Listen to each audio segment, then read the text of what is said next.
Vladimir Putin यांचं भारत भूमीवरती आगमन झालंय। त्यांच्या स्वागतासाठी त्यांना रिसीव्ह करण्यासाठी देशाचे पंतप्रधान नरेंद्र मोदी हे स्वतः सुद्धा विमानतळावरती उपस्थित आहेत।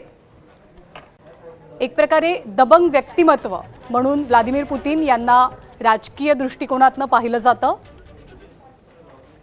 भारताची आणि रशियाची मैत्री फार जुनी मानली जाते, खास करून पंतप्रधान मोदी आणि व्लादिमीर पुतीन यांची। त्याच पुतीन यांचं भारत भूमीवरती जेव्हा आगमन होत आहे तेव्हा पंतप्रधान नरेंद्र मोदी स्वतः उपस्थित आहेत। त्यांचं स्वागत करण्यासाठी एकमेकांना आलिंगन देत आणि हस्तांदोलन करत या दोनही नेत्यांनी एकमेकांचं स्वागत केलं। पंतप्रधान नरेंद्र मोदी यांच्या निवासस्थानी आज भोजन होणार आहे, डिनर डिप्लोमसी होणार आहे। पुतीन भारतामध्ये पोहोचलेले आहेत।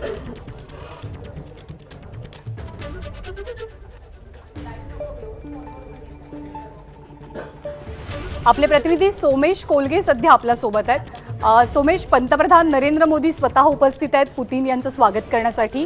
हा जो 1.5 ते 2 दिवसांचा पुतीन यांचा दौरा आहे तो राजकीय दृष्टिकोनातून कसा महत्त्वाचा आहे? ज्ञानदा, पुतीन यांचा दौरा भारताच्या दृष्टीने जितका महत्त्वाचा आहे तितकंच जगातही या दौऱ्याकडे लक्ष लागलेलं आहे। कारण व्लादिमीर पुतीन यांच्या विरोधात सगळ्या जगातील पाश्चात्य देशांनी, अमेरिकेने प्रतिबंध लावलेले असताना सुद्धा रशियासोबत भारताचे संबंध तसेच होते। त्याशिवाय विशेष म्हणजे दरम्यानच्या काळात एकदा पुतीन यांनी भारतात येणं टाळलं होतं, कारण आंतरराष्ट्रीय न्यायालयाने त्यांच्या विरोधात वॉरंट जारी केलेलं होतं।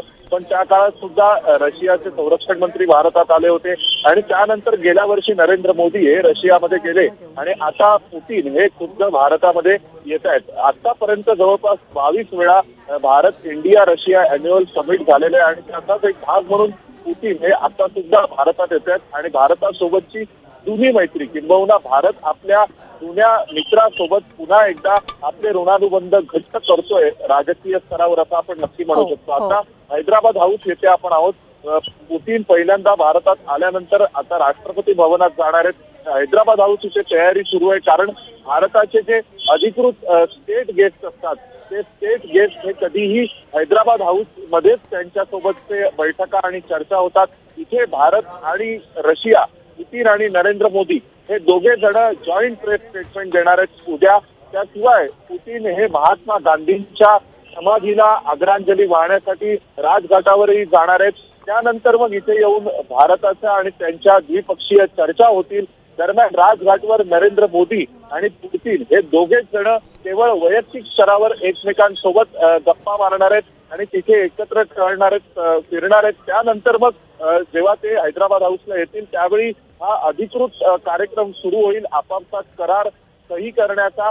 त्या करारामध्ये काही महत्वाचे करार आहेत, ते म्हणजे ऑपरेशन सिंदूर आणि त्यानंतर पाकिस्तानच्या बाबतीत चायना किंवा टर्की यांनी तुर्कस्तानने घेतलेल्या भूमिकेच्या पार्श्वभूमीवर भारताला देखील एखादा मजबूत संरक्षण क्षेत्रातील भागीदार किंवा मित्र हवाय आणि तो रशिया असू शकतो, कारण संरक्षण क्षेत्राच्या दृष्टीने दोन्ही देशांचं मिलिटरी इन्फ्रास्ट्रक्चर वापरता येईल अशा स्वरूपाची तरतूद असणारा करार होणार आहे। हो, आणि खूप इंटरेस्टिंग गोष्ट सोमेश म्हणजे दोघे जण पंतप्रधान नरेंद्र मोदी, व्लादिमीर पुतीन हे एकाच गाडीतनं प्रवास करतायत। या दोघांच्या मैत्रीचे किस्से सुद्धा कायम सगळेजण ऐकत असतात, सांगत असतात। राजकीय दृष्ट्या दोघांची मैत्री कशी स्ट्रॉंग मानली जाते?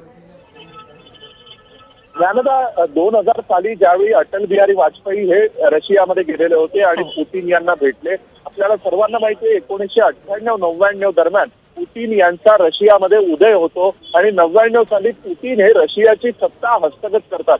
तेव्हा सुद्धा जगभरातून पुतीन यांनी ज्या प्रकारे रशियाची सत्ता हस्तगत केली त्याविषयी शंका कुशंका निर्माण केल्या गेल्या होत्या आणि अमेरिकेने ज्या रशियाचे तुकडे केले त्याला पुन्हा एकत्र करणारा असा हा देशभक्त पुतीन अशा स्वरूपाचं त्यांचं नेतृत्व रशियामध्ये उदयास आलं होतं आणि तेव्हा त्यांना पहिल्यांदा ऑफिशियल रेकग्निशन हे अटल बिहारी वाजपेयी यांनी भारताकडून रशियाला जाऊन तिथे दिलं होतं। तेव्हा गुजरातचे मुख्यमंत्री असलेले नरेंद्र मोदी सुद्धा तिथे हजर होते आणि नरेंद्र मोदींनी त्यानंतर तातडीने गुजरात आणि रशियाच्या सोव्हिएत संघाच्या अखत्यारीतील एका प्रदेशासोबत एक कोऑपरेशनची ट्रीटी सही केली होती। त्यामुळे गुजरातचे मुख्यमंत्री असताना सुद्धा त्यांनी रशियासोबत एक करार केला होता आणि नंतर तर ज्यावेळी गेल्या वर्षी सुद्धा मोदी हे पुतीन यांना भेटले आणि रशिया अडचणीत असताना जेव्हा पेट्रोल डिझेल कच्चं तेल रशियाकडून खरेदी करू नका असा दबाव अमेरिका आणि सगळ्या पाश्चात्य देशात गेल्या काही दिवसात महिन्यांमध्ये ज्या आंतरराष्ट्रीय पातळीवरच्या घडामोडी घडलेल्या आहेत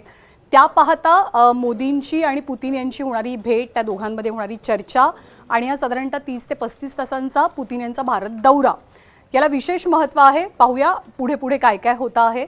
धन्यवाद सोमेश या सगळ्या माहितीबद्दल. आणि या दृश्यांसोबत आणि या बातमीनंतर बुलेटिनमध्ये आपण एक अगदी छोटासा ब्रेक घेऊया. थोड्याच वेळात परत भेटतोय.